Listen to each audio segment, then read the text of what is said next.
नमस्कार, आप देख रहे हैं इंडिया डेली लाइव। मैं आंचल श्रीवास्तव लेकर हाजिर हूं उत्तराखंड की तमाम बड़ी खबरें। देहरादून में मुख्यमंत्री पुष्कर सिंह धामी ने सरकारी कार्यालयों और कार्यस्थलों पर अधिकारियों, कर्मचारियों और शिक्षकों की सुरक्षा सुनिश्चित करने के लिए चीफ सेक्रेटरी को स्टैंडर्ड ऑपरेटिव प्रोसीजर यानी कि एसओपी तैयार करने के निर्देश जारी किए हैं। सोमवार को Uttarakhand officers, employees and teachers front के पदाधिकारियों ने मुख्यमंत्री आवास पर मुलाकात कर डायरेक्टरेट ऑफ एलिमेंट्री एजुकेशन में 21 फरवरी को हुई घटना समेत अन्य मामलों पर चिंता जताई है। उन्होंने ऐसी घटनाओं की पुनरावृत्ति रोकने के लिए सख्त कदम उठाने की मांग की है। मुख्यमंत्री ने कहा कि सरकार अपने कर्मचारियों की इज्जत और सुरक्षा के लिए पूरी तरह से प्रतिबद्ध है और इस दिशा में ठोस कार्रवाई भी की जाएगी।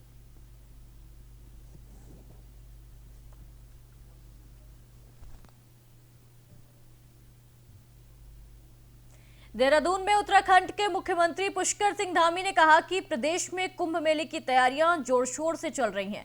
उन्होंने बताया कि भारत सरकार ने प्रधानमंत्री मोदी के नेतृत्व में देश में नागरिकता संशोधन अधिनियम यानी कि सीएए लागू किया है। इस कानून के तहत उत्तराखंड में अब तक 153 लोगों को गृह मंत्रालय से भारतीय नागरिकता प्रदान की गई है। मुख्यमंत्री ने इसे प्रदेश और देश के लिए सकारात्मक कदम बताया। उन्होंने कहा कि सरकार सभी कार्यक्रमों और कानूनों के लागू होने से पारदर्शिता और सुरक्षा को सुनिश्चित कर रही है।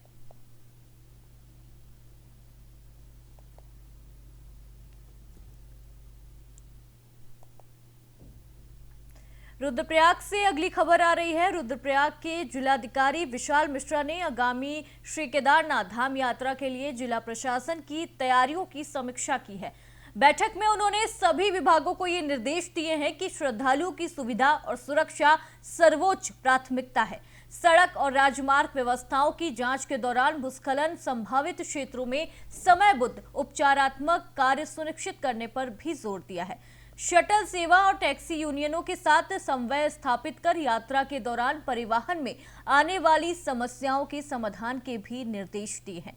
जिलाधिकारी ने पैदल मार्ग और पड़ाव की व्यवस्थाओं जैसे पेयजल, स्वास्थ्य, यात्री विश्राम गृह, आवास सुरक्षा प्रबंधन, वैली ब्रिज मार्ग चौड़ीकरण, नेटवर्क कनेक्टिविटी, इमरजेंसी हेलीपैड और सफाई व्यवस्था की भी समीक्षा की है।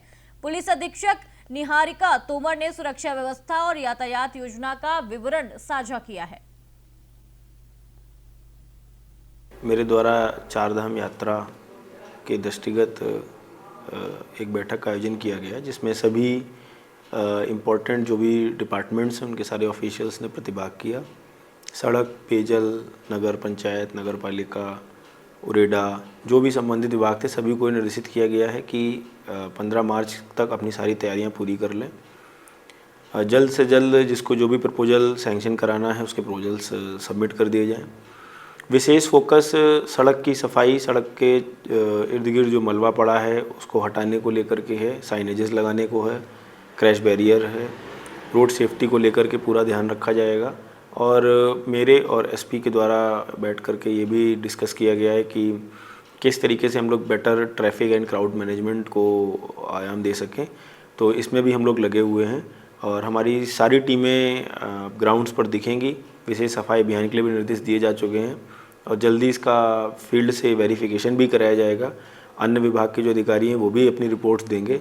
तो मुझे उम्मीद है कि एक बहुत अच्छी, साफ, स्वच्छ और व्यवस्थित यात्रा का आयोजन हम लोग करेंगे। मेरे द्वारा उत्तराखंड के मुख्यमंत्री पुष्कर सिंह धामी ने अपने एक्स अकाउंट पर यह जानकारी साझा करते हुए बताया कि उद्योग एवं अतिरिक्त व्यवहार संवर्धन विभाग यानी कि DPIIT द्वारा जारी स्टेटस स्टार्टअप इकोसिस्टम रैंकिंग में उत्तराखंड को लीडर श्रेणी में मान्यता मिली है। मुख्यमंत्री ने इस उपलब्धि का श्रेय प्रधानमंत्री नरेंद्र मोदी के कुशल नेतृत्व और डबल इंजन सरकार के सतत प्रयासों को दिया है। उन्होंने कहा कि यह सम्मान प्रदेश के नव प्रवर्तक युवाओं, उद्यमियों, स्टार्टअप मेटर्स, निवेशकों और नीति निर्माताओं के सामूहिक परिश्रम और नवाचार का परिणाम माना जाता है। मुख्यमंत्री ने यह भरोसा जताया है कि उत्तराखंड आगे भी स्टार्टअप और नवाचार के क्षेत्र में नई ऊंचाइयों को छुएगा।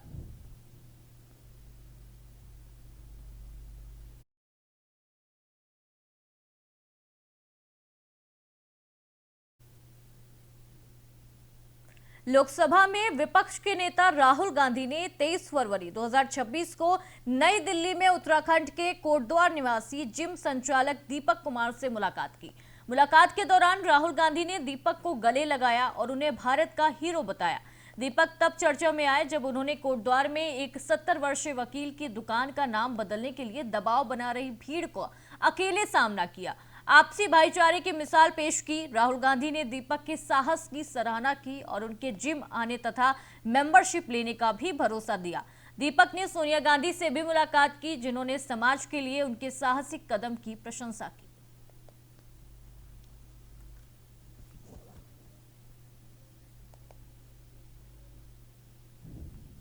अगली खबर देवप्रयाग से आ रही है। देवप्रयाग के निकट तोता घाटी में सोमवार तड़के 23 फरवरी 2026 को एक दर्दनाक सड़क हादसा हुआ। ऋषिकेश श्रीनगर राष्ट्रीय मार्ग पर अचानक पहाड़ी से भारी मलबा और बड़े पत्थर गिरने लगे, जिनकी चपेट में एक ट्रक आ गया। ट्रक का केबिन पूरी तरह से पिचक गया और 55 वर्षीय चालक मुरारी लाल निवासी चमोली मलबे में दबकर उनकी मौत हो गई। सूचना मिलने पर एसडीआरएफ की टीम उप निरीक्षक सांवर सिंह नेगी के नेतृत्व में राहत और बचाव कार्य के लिए पहुंची। अंधेरे और लगातार गिरते पत्थरों के बीच टीम ने कठिन मेहनत के बाद ट्रक के केबिन को काटकर शव को बाहर निकाला। ये तस्वीरें भी हम आपको दिखा रहे हैं कि अंधेरे में किस तरीके से ट्रक फंसा हुआ था। एसडीआरएफ के इंस्पेक्टर कविंद्र सजवार ने बताया कि शव को मोर्चरी में रखवाया गया है और जिला प्रशासन जेसीबी से मलबा हटाकर बंद मार्ग खोलने में जुटा हुआ है।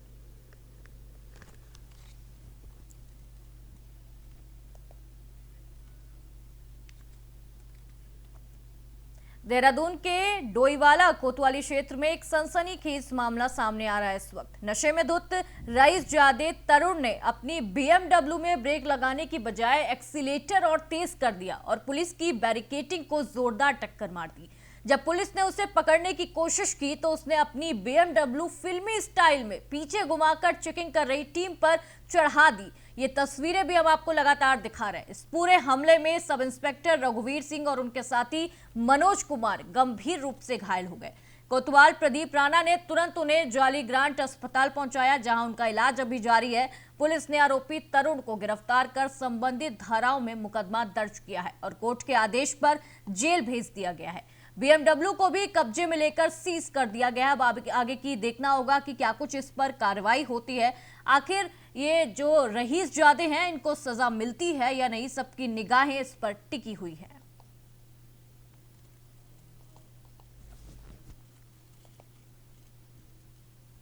देहरादून के ननूरखेड़ा स्थित प्रारंभिक शिक्षा निदेशालय में विधायक उमेश शर्मा काऊ और उनके समर्थकों ने निदेशक अजय कुमार नौडियाल पर जानलेवा हमला किया, जिससे शिक्षा विभाग में हड़कंप मच गया है। हमले में घायल निर्देशक को राजकीय जिला अस्पताल में उपचार के बाद उनको छुट्टी दे दी गई है। घटना के बाद विभागीय अधिकारियों और कर्मचारी आक्रोशित होकर धरने पर बैठ गए हैं। हमलावरों पर कड़ी कार्रवाई की मांग कर रहे हैं। एसएसपी परमेंद्र डोभाल ने बताया कि हमले में शामिल एक हिस्ट्री शीटर भी शामिल था और अब तक 4 लोगों को गिरफ्तार किया जा चुका है।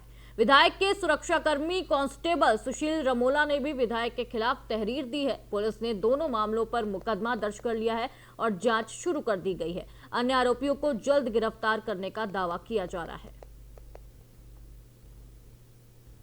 प्राथमिक शिक्षा परिषद है, उनके निदेशक के ऑफिस में एक जो घटनाक्रम हुआ था, जिसमें माननीय विधायक अपने कुछ समर्थकों को लेके एक स्कूल की मान्यता को या स्कूल के उसके नाम को चेंज करने को लेके एक लगातार फाइल को वो फॉलो कर रहे थे, उसको लेके वो वहाँ गए थे और इस संबंध में वहाँ पर आपस में जिस तरीके से गहमा गहमी और एक वीडियो भी उसका वायरल हुआ है, जिसमें मारपीट और तोड़फोड़ का एक घटनाक्रम हुआ था। पुलिस ने इस पूरे मामले को संज्ञान में लिया था।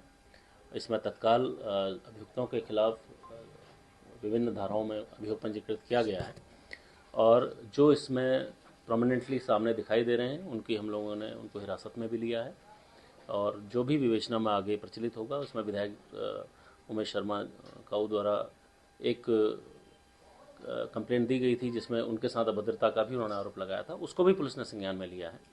दोनों ही मामले पुलिस के द्वारा दर्ज किए गए हैं और इसमें जो भी विवेचना में निकलेगा जो सत्य के नज़दीक हो। देहरादून से अगली खबर आ रही है। देहरादून में मुख्यमंत्री धामी के साथ राजकीय बैठक हुई है। देहरादून में आज शिक्षा निदेशक अजय कुमार नौटियाल के साथ मारपीट के मामले को लेकर शिक्षकों और कर्मचारियों में गहरी नाराजगी बनी हुई है। मुख्यमंत्री पुष्कर सिंह धामी के आवास में राज्य कर्मचारियों के साथ बैठक आयोजित की गई, जिसमें कर्मचारियों ने अपनी चिंता और गुस्सा जाहिर किया। बैठक के बाद सरकार ने सरकारी कार्यालयों में सुरक्षा के लिए एसओपी बनाने का फैसला किया है। एसएसपी देहरादून को आरोपियों की तुरंत गिरफ्तारी के निर्देश जारी कर दिए गए हैं। शिक्षक संघ के अध्यक्ष राम सिंह चौहान ने बताया कि सरकार ने आश्वासन दिया है कि कर्मचारियों की सुरक्षा और अधिकारों की रक्षा की जाएगी। अब सभी की नजर कोर कमेटी की आगामी बैठक पर है, जिसमें आंदोलन के भविष्य का फैसला होगा। फिलहाल राज्य कर्मचारियों का कार्य बहिष्कार जारी है। कहा कि विधायक जी को से गिरफ्तार किया जाए, क्योंकि मुख्य मुजरिम के रूप में तो विधायक जी हैं। और जिस तरह अनर्गल बयानबाजी वो कर रहे हैं, हम तो माननीय मुख्यमंत्री से सीधा कहा कि आप बेमतलब में घसीट रहे हैं कि मुख्यमंत्री जी के मुर्दाबाद के नारे लगाए। मैंने कहीं एक क्लिप दिखाओ तो हम अपना आंदोलन समाप्त कर देंगे। ये जबरदस्ती आपको घसीट रहे हैं, अनर्गल बयानबाजी कर रहे हैं। जैसे वो कह रहे थे परसों की सड़क में आपकी होती कि सड़क में जो बैठे हो कांग्रेसी है। मैंने इन्हें पता नहीं कि यहाँ संगठन कितने होते हैं। ये किसी एक संगठन का आंदोलन नहीं है। प्रदेश के जितने भी हमारे संगठन है, चाहे कार्मिकों के चाहे शिक्षकों के, सबका आंदोलन है। सब एकजुट होकर इसका विरोध कर रहे हैं। लेकिन उन्होंने कहीं ना कहीं अपने अध्यक्ष जी से बात की है, जो प्रदेश अध्यक्ष हैं भाजपा के, और वो जो लास्ट में जो बात अंत में जो बात बनी कि वो सार्वजनिक रूप से माफी मांगेंगे। और जब तक सार्वजनिक रूप से माफी नहीं मांगेंगे, ये नहीं कि सोशल मीडिया में लिख दिया या ऐसा कुछ नहीं, सार्वजनिक रूप से माफी मांगे तभी हम। विकासनगर में यूथ कांग्रेस ने शिक्षा निदेशक से मारपीट मामले में विवादों में आए विधायक उमेश शर्मा काऊ के खिलाफ जोरदार प्रदर्शन किया। प्रदेश भर में कई जिलों में कार्यकर्ताओं ने प्रदर्शन कर विधायक का पुतला फूका और उनके खिलाफ सख्त कार्रवाई की मांग की गई है। विकासनगर में यूथ कांग्रेस पदाधिकारियों और कार्यकर्ताओं सड़कों पर उतरकर सरकार और विधायक के खिलाफ नारेबाजी करते हुए नजर आ रहे हैं। ये तस्वीरें लगातार विकासनगर से हम आपको दिखा रहे हैं, जहां कानून व्यवस्था में अराजकता फैलाने का आरोप लगाया जा रहा है।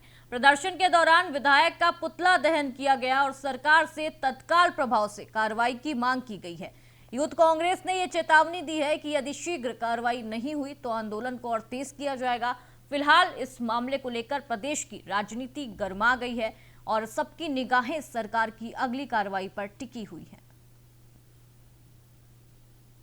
जैसा कि आप सभी को विदित है, कल जिस प्रकार शिक्षा निदेशक के कार्यालय में जाकर विधायक उमेश कुमार और काऊ और उनके समर्थकों द्वारा शिक्षा निदेशक के साथ मारपीट गई, इसकी हम कड़ी शब्दों में घोर निंदा करते हैं। और उसी परिप्रेक्ष्य में आज यूथ कांग्रेस से चक्राता और विकासनगर के साथियों ने यह निर्णय लिया कि हम विकासनगर के अंदर पुतला दहन करने का काम करेंगे। और आज हम तभी यहाँ डॉक्टर चौक पर एकत्रित हुए हैं।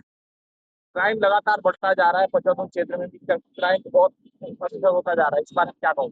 देखिए, यदि मैं क्राइम की बात करूं तो जब से भारतीय जनता पार्टी सरकार सत्ता में आई है, तब से लगातार क्राइम हो रहे हैं। आप देख लीजिए, देहरादून के अंदर पिछले 2 हफ्तों में 6 हत्या होने का काम कर रहा है। और ये माइकल लाल कहते हैं कि हम बेटी पढ़ाओ बेटी बचाओ का नारा देने वाले, इनके राज्य में बेटियां सुरक्षित नहीं है। लगातार बेटियों के साथ बलात्कार होने का काम हो रहा है। तो आप कैसे कह सकते हो कि धामी सरकार उत्तराखंड को चलाने में मतलब सक्षम है? जैसा कि आप सभी को विदित। देहरादून पुलिस ने एसएसपी के निर्देश पर अकेले रहने वाले सीनियर सिटीजनों के घर जाकर उनकी कुशल क्षेम ली है और उनकी समस्याओं को सुना है। पुलिस ने बुजुर्गों को हर संभव सहायता का भरोसा दिलाया है और साइबर क्राइम से बचाव के उपायों के बारे में जानकारी दी है। थाना प्रेमनगर पुलिस ने वरिष्ठ नागरिकों को अधिकारियों के मोबाइल नंबर उपलब्ध कराए ताकि वो किसी भी प्रकार की सहायता के लिए तुरंत संपर्क कर सके। बुजुर्गों ने पुलिस की इस पहल की सराहना की है और आशीर्वाद दिया है। इस कार्यक्रम का उद्देश्य वरिष्ठ नागरिकों को सुरक्षित और जागरूक बनाना बताया जा रहा है।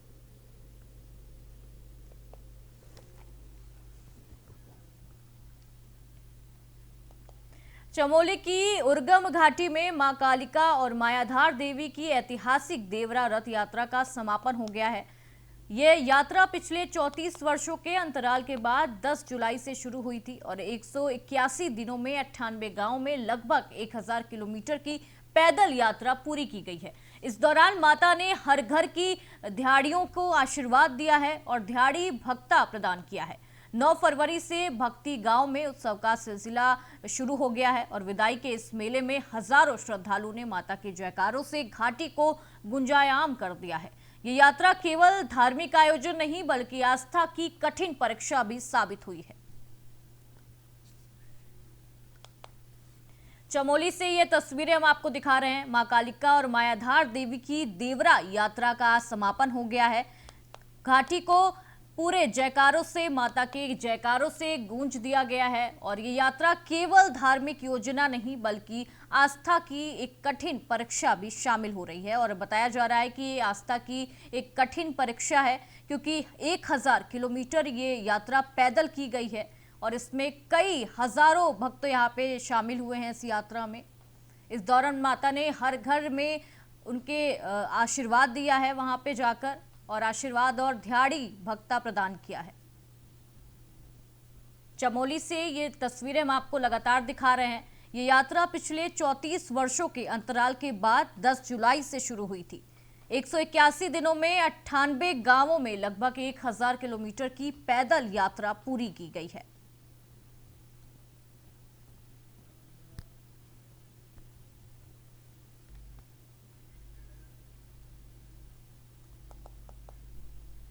विकासनगर से अगली तस्वीर सामने आ रही है और क्षेत्र के ग्राम पंचायत सिंगनीवाला शीशम बाड़ा में भूमाफियाओं ने करीब किसान की जमीन पर कब्जा करने की कोशिश की है और गोली मारने की धमकी दी है। आरोप है कि भूमाफियाओं ने जमीन पर लगी 4 दीवारी और खंभे तोड़ दिए हैं और जाति सूचक शब्दों का प्रयोग किया गया है। किसान को धमकाया गया है और पीड़ित किसान ने कहा है कि वो पिछले 25 सालों से अपनी जमीन पर परिवार का भरण पोषण कर रहा था, लेकिन बाहर से आए भूमाफियाओं से परेशान कर रहे हैं और किसान ने जाली दस्तावेज दिखाकर पुलिस के साथ मिलाने का भी आरोप लगाया है। उन्होंने जिलाधिकारी देहरादून और सेलाकुई थाने में शिकायत पत्र देकर अपनी सुरक्षा की मांग की है। ये इनकी देवी सिंह जी की जमीन है। हाँ। जी। कितने सालों से बोते खाते आ रहे हैं? यहाँ से 20-25 साल से बो खाते ही रहे हैं यहाँ से। हाँ। आधे पे वैसे हम ही बो खा रहे हैं, वैसे तो इनकी जमीन है। हाँ। आधा हम इनको देते हैं, आधा हम रख लेते हैं, जो भी खेती होती है। अच्छा। ये तो कितने सालों से काबिज है इस पर? ये लगभग इसमें 20 से 25 साल से काबिज है इसमें। तो अब क्या विवाद देखने को मिल रहा है? इसमें कुछ लोग हैं जो पंजाब से बता रहे हैं, आए हैं, वो बोल रहे हैं कि हमारी जमीन है इसमें आगे, ये बोल रहे हैं इसमें। तो क्या रजिस्ट्री और दाखिला खारिज जो भी कागज है उनके नाम पर है क्या? नहीं, अभी तो जो रजिस्ट्री है इनके पास तो इनकी है, अब उनका हमें पता नहीं है। 26 साल तो होंगी जी। और इसमें बोरा कमारा खा रहा हूँ और अपने बच्चों को जो है ना इसमें तो दे रहा खाने के लिए है जी। तो अब इसमें अब जो दूसरे से वो कौन है, वो कहाँ के रहने वाले है तो मैं जानता नहीं उन्हें। वो आके कहने लगा कि भाई यहाँ जो हमारी जमीन भी है। हमने कहा भाई तुम्हारी जमीन है तो पटवारी को लाओ, ला करके जो है तो उसको जो है ना अपने निकलवा लो, अपने को जहाँ भी होगी। अब उन्होंने क्या काम करा, मुझे ना मतलब कुछ कहते हुए तो थाना तो मुझे ठाक माल लेके वो बुला दिया थाने में और यहाँ पीछे जो है आए तो ये खुंटे तोड़ गए। ये इनकी देवी सिंह जी की जमीन है। हाँ। जी। कितने सालों से बोते खाते आ रहे हैं? तो ये थी उत्तराखंड की तमाम बड़ी खबरों का सिलसिला यूं ही जारी रहेगा। आप देखते रहिए इंडिया डेली लाइव। नमस्कार।